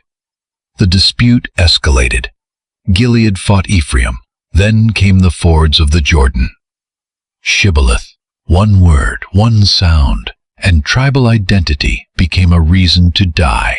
A people who shared the Exodus covenant land and worship of the Lord could no longer cross a river together without killing one another. The episode is one of the clearest signals that Israel's crisis is becoming internal. The nation had been organized as tribes belonging to one covenant community. But tribal pride was replacing unity. The enemy outside the gates had been defeated. Now Israelites were becoming enemies to each other. This is the direction Judges continues to travel. Samson would fight the Philistines, but Israel would still not become spiritually whole. The final chapters would describe shocking moral collapse. Eventually, the book would repeat the assessment that there was no king in Israel, and people did what was right in their own eyes. Jephthah therefore occupies an important place in the book's downward movement. He is not the worst character in Judges, but his story makes it impossible to believe that another military victory will solve everything. Israel needs leadership that is not merely strong. It needs leadership that is righteous. It needs more than someone capable of killing enemies. It needs someone capable of leading the people faithfully before God. The later monarchy initially appears to answer that need. Israel eventually receives Saul, then David. David becomes the great king, whose dynasty carries enormous biblical significance. But even monarchy does not solve the human problem. Saul fails. David sins. Solomon compromises. The kingdom divides. The northern kingdom falls. Judah eventually goes into exile. The longing, therefore, becomes larger. Israel needs more than a judge, more than a general, more than an ordinary king. The biblical story moves toward the hope of a ruler whose faithfulness does not collapse. This is where we must be careful. Judges does not directly call Jephthah a prophecy of Jesus. We should not force every detail of his life into a messianic prediction. But within the wider biblical story, flawed deliverers like Jephthah help create a contrast. They show the limitations of temporary human salvation. Jephthah could rescue Gilead from Ammon. Jesus in the New Testament proclamation comes to address a deeper captivity to sin and death. Jephthah's victory lasted for a season.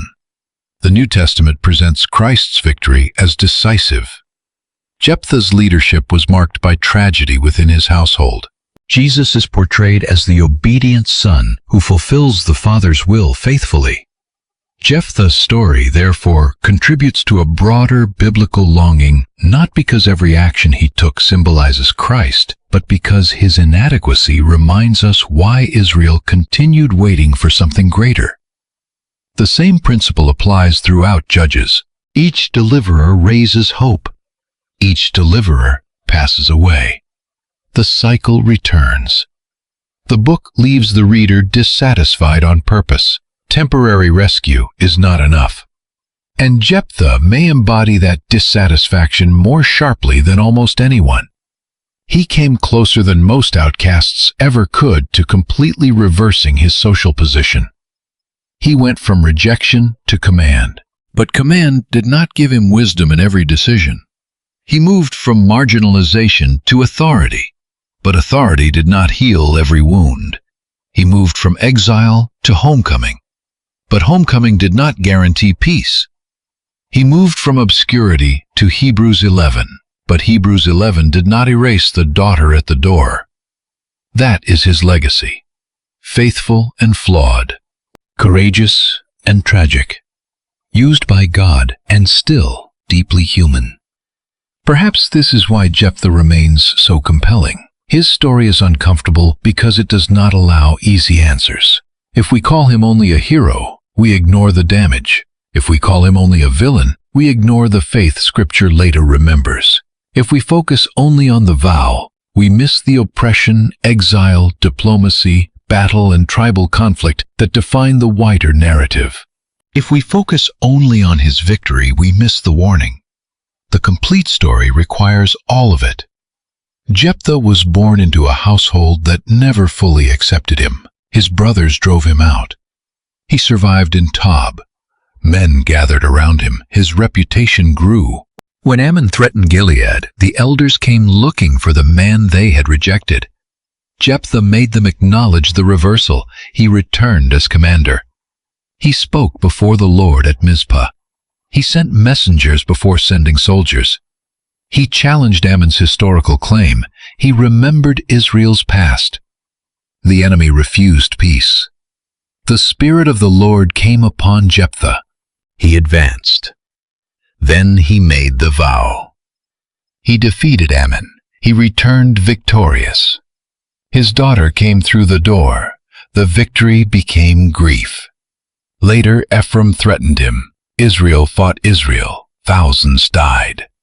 Jephthah judged for 6 years. Then he died. And generations later, Hebrews still remembered his faith. That is the complete arc. Not simply the man who made the vow. Not simply the outcast who became judge. Both descriptions are true. Neither is complete alone. The man who began as an unwanted son became the man an entire region depended upon. That reversal reveals something Scripture demonstrates repeatedly. Human rejection does not determine how God may use a person. Joseph was sold and later governed Egypt. David was the younger shepherd who became king.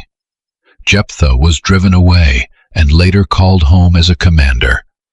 But Jephthah's story also adds an important qualification. Being rejected does not automatically make someone wise. Being chosen later does not make every later decision right. God can reverse social rejection without endorsing human recklessness. The person once wronged by others remains responsible for the choices he makes when power finally comes. That is one of the most relevant features of Jephthah's transformation. Power revealed him. As an exile, his courage helped him survive. As commander, his courage helped Israel. But as a leader, his words and conflicts carried consequences far beyond himself. Leadership did not merely reward Jephthah, it exposed the weight of Jephthah's character. And that is why the doorway scene remains the unforgettable center of his life. A battlefield can hide flaws, victory can silence criticism, crowds can celebrate success, but home often reveals what public triumph cannot. Jephthah returned with the reputation of a deliverer. His daughter greeted a father, and in that moment, the public hero and private man became impossible to separate. The Bible gives us no easy way to escape that tension. Perhaps it should not, because Scripture does not exist to manufacture perfect human legends. It tells the truth about people, their courage, their fear, their faith, their failures, their consequences. And above those complicated lives, it keeps moving the larger story forward. Jephthah's generation passed. The judges passed. The kings eventually passed. Empires rose and fell. But the biblical story continued searching for faithful leadership, true covenant obedience, and lasting deliverance. That is why Jephthah matters. Not because we are supposed to imitate everything he did, not because every mystery surrounding his vow can be solved with complete certainty, and not because his life provides a simple formula for success. He matters because his story reveals what the age of the judges had become. A nation could remember God and still misunderstand him. A leader could possess faith and still act foolishly. A people could receive deliverance and still destroy one another. A victory could be real while remaining painfully incomplete. Jephthah's life forces us to distinguish faith from perfection. It forces us to distinguish divine empowerment from divine approval of every human choice. It forces us to distinguish the commands of God from the promises people invent for themselves. And it forces us to look beyond temporary heroes. The final word over Jephthah should therefore be neither condemnation nor celebration alone. It should be sobriety. He was rejected and he rose. He trusted and he fought. He delivered and he failed. He was remembered for faith and remembered through tragedy. His story contains mercy because God used an outcast to rescue his people.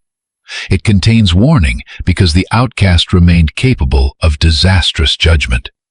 It contains hope because human failure did not stop God's larger purposes. And it contains longing because Israel still needed a better deliverer. If this documentary has helped you see Jephthah as more than the man who made one terrible vow, tell us in the comments which difficult biblical character should receive the complete story treatment next. Subscribe if you want to continue exploring Scripture as one connected story, where victories, failures, covenants, kingdoms, and ordinary human choices all contribute to the larger biblical journey. And for the next chapter, follow the story into one of the most extraordinary lives in Judges, Samson, the man given unmatched strength, who discovered that physical power could never substitute for faithfulness. Jephthah's war ended, his judgeship ended, his family story ended in sorrow. But the need exposed by his life continued. Israel had found a warrior. It was still waiting for a faithful king.